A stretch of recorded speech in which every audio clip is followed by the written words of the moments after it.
मैं भी एक छोटा मोटा कथावाचक हूँ। अच्छा।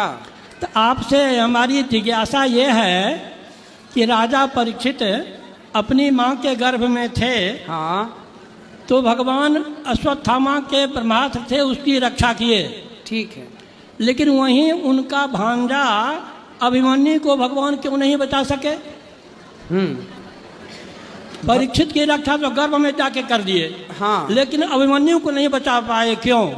भगवान चाहते तो बचा लेते। हाँ। क्योंकि गुरुजी के पुत्र को भी, मरा हुआ पुत्र को जीवित करके लौटाया है। हाँ। माता देवकी के 6 पुत्रों को जीवित करके लौटाए। हाँ। तो भगवान तो चाहते तो कर लेते। हाँ। पर भगवान ने जान करके नहीं बचाया। अच्छा। क्यों? क्योंकि यदि महाभारत में अभिमन्यु की मृत्यु ना होती तो फिर कौरवों की, पितामह की इत्यादि जितने भी लोग हैं उनकी मृत्यु ना होती। क्योंकि कौरवों की तरफ से अधर्म स्टार्ट वहीं से हुआ।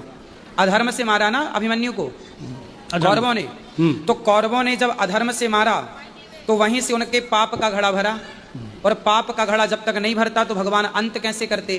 तो किसी ना किसी उन कौरवों के नाश के लिए अभिमन्यु को अपना बलिदान देना पड़ा। क्योंकि कई बार आपने देखा होगा, बड़ी मछली को फंसाने के लिए मछली का ही दाना डाला जाता है। हाँ। कांटे में मछली को ही ना डाला जाता है, तब बड़ी मछली उस छोटी मछली को खाने आती है और फंस जाती है। तो अभिमन्यु वो छोटी मछली बन गए, जिस छोटी मछली के चक्कर में सारे बड़ी बड़ी मछलियां फंस गईं और सबने उस चक्कर में अधर्म किया। अभिमन्यु को मारने के लिए सारी हदें पार कर दी कौरवों ने। भगवान ने कहा अच्छा मार लो, तुम हमारे एक को मारोगे ना, हम तुम्हारा सर्वनाश कर देंगे, तुमने अधर्म किया है ना। यदि अभिमन्यु ना मरते तो फिर ये बताओ, फिर दुर्योधन कैसे मरता? दुर्योधन की जांघों पे बाण प्रहार किया गदा का, तो दुर्योधन की जांघों पे गदा युद्ध का नियम था कि आप जांघों पे नहीं मार सकते। नहीं। बलराम जी ने इसका विरोध किया था। तो भगवान ने बलराम जी को यही तो समझाया था कि इस दुर्योधन ने निहत्थे अभिमन्यु को मारा, तो जब इसने अधर्म किया तो इसके लिए भी अधर्म होगा। अधर्मी को अधर्म से मारना, हर बार अभिमन्यु का उदाहरण दिया गया। तो भगवान ने खुद चाहा कि अभिमन्यु की इतनी ही आयु थी, और सच बताएं अभिमन्यु इतने के लिए ही आए थे, इस लीला के लिए ही आए थे। इसलिए भगवान ने कहा कि बहन, यदि मैं तुम्हारे बच्चे को बचाता हूं तो आने वाले युगों की बहनें कहेंगी कि अपने भांजे को बचाया, क्या कन्हैया हम तुम्हारी बहन नहीं हैं, हमें नहीं बचाओगे। इसलिए भगवान इस प्रकृति के नियम को भी तो नहीं बदलना चाहते थे। ये मृत्यु लोक है। फिर एक अभिमन्यु को बचाते तो फिर सारी बहनें बोलती कि हमारे बच्चे को भी बचाओ। तो भगवान फिर प्रकृति के नियम से, जो मृत्यु लोक बना है उस नियम से भगवान कैसे समझौता करते? इसलिए मृत्यु लोक में सबको मरना है, तो इसलिए भगवान ने नहीं बचाया कि देखो भाई, कल आप ना रोना कि जब आपके परिवार में कोई जाए, देखो भगवान बोले कि मेरा भी भांजा गया, इस मृत्यु लोक में आए हैं तो मरना पड़ेगा। इसलिए इस मृत्यु लोक की मृत्यु को सार्थक भी तो बनाना था। भगवान ही अपने बनाए नियम बदलते तो फिर लोग आरोप लगाते ना कि वाह, अपने भांजे के लिए तो आपने तोड़ दिया नियम, तब ये मरा है तो इसके लिए भी आप तोड़ो। इसलिए भगवान ने कहा कि जो कर सकते थे, गुरु जी का बेटा जिंदा करके दिखाया कि देखो मैं मनुष्य नहीं भगवान हूं। माँ के वचन को काट नहीं सकते थे, इसलिए उनके 6 पुत्रों को जीवित किया। लेकिन जितना कर सकते थे उतना किया, बाकी अभिमन्यु की इतनी ही आयु थी। बहुत बहुत धन्यवाद। दूसरा प्रश्न यह है कि जब अश्वत्थामा द्रौपदी के 5 पुत्रों की हत्या कर दिया जी, और अर्जुन अश्वत्थामा को पकड़ के ले गए द्रौपदी के पास। हाँ। बोले कि ये तुम्हारे 5 पुत्रों का हत्यारा है, इसकी क्या सजा होना चाहिए, तुम अपने मुंह से सुनाओ जी। तो द्रौपदी बोली कि इन्हें छोड़ दो। हाँ। भगवान खुद बोलते हैं, ब्रह्म बंधुर न हंतव्या आतताई बधा रहना। बिल्कुल। ब्राह्मण अवध्य होते हैं। बिल्कुल। तो अश्वत्थामा के लिए अवध्य बोले, द्रोणाचार्य के लिए अवध्य क्यों नहीं बोले? द्रोणाचार्य जी, देखिए ऐसा है, द्रोणाचार्य जी ने गलतियां की। ब्रह्म बंधुर न हंतव्य तताई बधारणा मयैवो भयमामनातम परिपाहि अनुशासनम। हाँ। भगवान कृष्ण कहते हैं कि ब्राह्मण को कभी मारना नहीं चाहिए और आताताई को कभी छोड़ना नहीं चाहिए। हाँ। तो ये जाति से तो ब्राह्मण है अश्वत्थामा, पर कर्मों से आताताई है।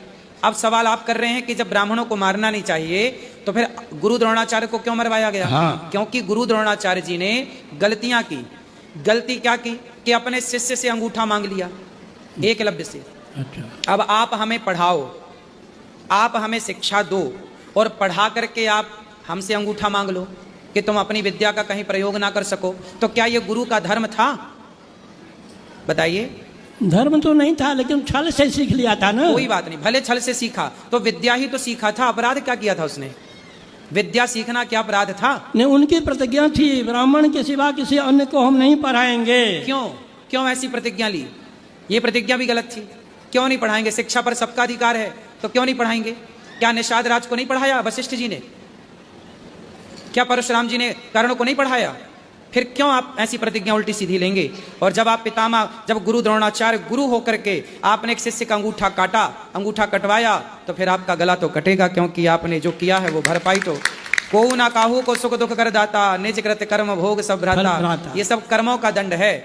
गुरु द्रोणाचार्य ने जो कर्म किए, भारी सभा में द्रौपदी की जब साड़ी उतर रही थी, तो वहां गुरु द्रोणाचार्य भी तो बैठे थे। क्यों नहीं सिर काट दिया दुशासन का? क्यों नहीं तलवार उठाई? आप तो विद्वान भी थे, आप तो योग्य भी थे, आपके बाणों का तो कोई मुकाबला भी नहीं कर सकता था। तो क्यों नहीं, आप गुरु थे तो क्यों नहीं अपनी चेली का तुमने रक्षा किया? भाई तुम्हारे शिष्य की बहू तो थी, तो गुरु तो पिता होता है, तो वो द्रौपदी इस रिश्ते से बहू लगी ना, पुत्र की पत्नी, पुत्र वधू लगी ना।